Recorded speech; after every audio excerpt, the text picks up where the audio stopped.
सबसे पहली बात मैं संविधान के बारे में करना चाहती हूँ, क्योंकि ये संविधान क्या है और किस तरह से आपके जीवन पर इसका प्रभाव पड़ता है, ये समझना ज़रूरी है।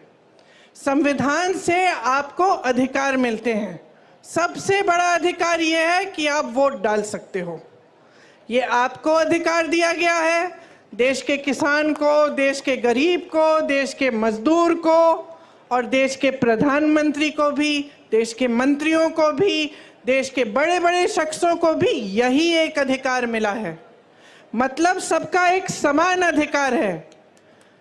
जितना आपकी वोट में शक्ति है उतनी शक्ति उनके वोट में है।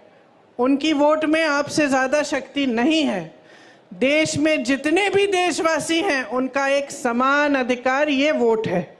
ये वोट संविधान ने दिया है आपको। आरक्षण भी संविधान ने दिए हैं आपको।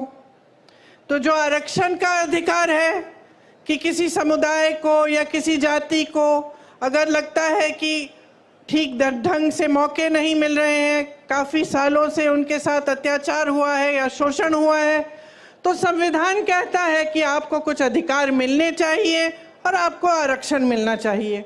मतलब रोजगार मिलता है तो आपके लिए कुछ रोजगार आरक्षित हो, ये भी संविधान आपको देता है। तो ये दो बहुत बड़ी चीज़ें हैं जो आपको संविधान द्वारा मिलती हैं। इसके साथ साथ अगर आप किसी की आलोचना करना चाहें या किसी नेता से या राजनीतिक दल से सवाल उठाना चाहें कि क्या किया है मेरे लिए, ऐसा काम आपने क्यों किया, तो आप आंदोलन भी कर सकते हैं, आप खड़े हो सकते हैं, अपनी आवाज़ उठा सकते हैं। ये भी अधिकार आपको संविधान ने दिया है।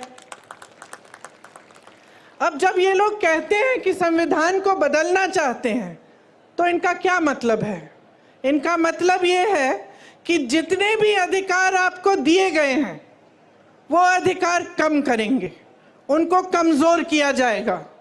क्योंकि अगर आप आज की राजनीति को देखें और समझें तो आपको स्पष्ट पता चलेगा कि पिछले 10 सालों में प्रधानमंत्री श्री नरेंद्र मोदी जी ने जो सबसे बड़ा काम किया है वो ये काम किया है कि जनता के अधिकारों को कमज़ोर किया है।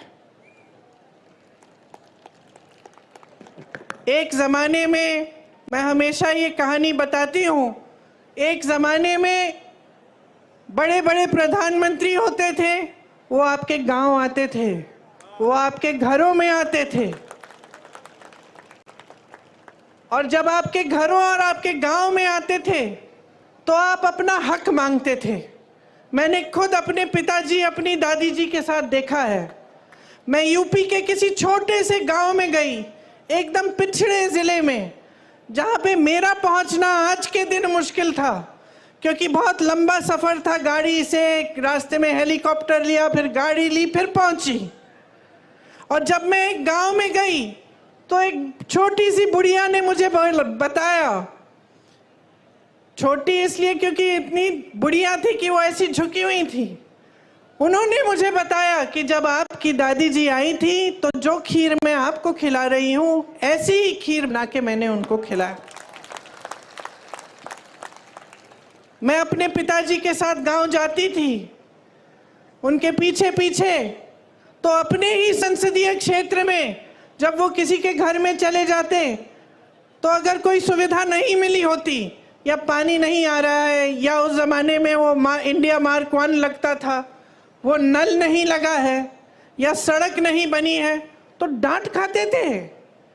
जनता डांटती थी कि आप प्रधानमंत्री हैं, हमारा नल नहीं लगाया आपने। और लोग कहते थे उनसे कि देखिए, वोट हम आपको तब देंगे जब आप सड़क बनाएंगे, जब आप पानी लाएंगे। प्यार तो हम आपको बहुत करते हैं, आओ खाओ चाय पियो, लेकिन वोट तब मिलेगा जब आप हमारा काम करेंगे। ये राजनीति थी एक ज़माने की। और इस राजनीति का आधार किसने डाला? गुजरात के सबसे महान बेटे ने डाला, महात्मा गांधी जी ने।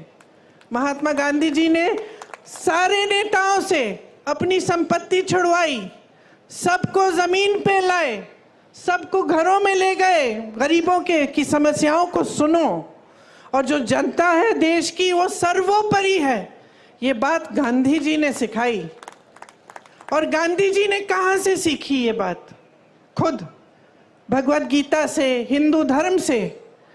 जो महान गुरु होते थे हमारे उनसे पहले, वो सारे आपके बीच आते थे, पैदल चलते थे, सुनते थे कि समस्याएं क्या है, कि मेरी बहनें बैठी हैं, कैसे चला रही हो अपना जीवन, महंगाई हो रही है, कुछ खरीद पा रही हो, कमाई कैसे आ रही है, घर पे जाती हो, क्या मुश्किल है जब घर पहुंचती हो काम करने के बाद खेती में। किसानों से पूछते थे, समझते थे, मजदूरों की समस्याएं समझते थे और उसी आधार पे अपनी नीतियां बनाते थे।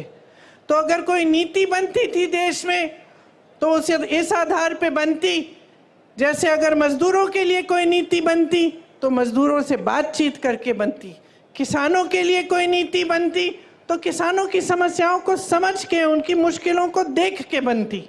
इसीलिए जो हमारी परंपरा है कांग्रेस पार्टी में, जो महात्मा गांधी, जिस परंपरा की नींव महात्मा गांधी जी ने डाली और जिस परंपरा के तहत हमारे सारे प्रधानमंत्रियों ने काम किया, वो परंपरा ये थी कि नीतियां आपके लिए बनी, जो आपकी सुविधा के लिए बनती है, जो आपको आगे बढ़ाने के लिए बनती है, वही नीति सही है।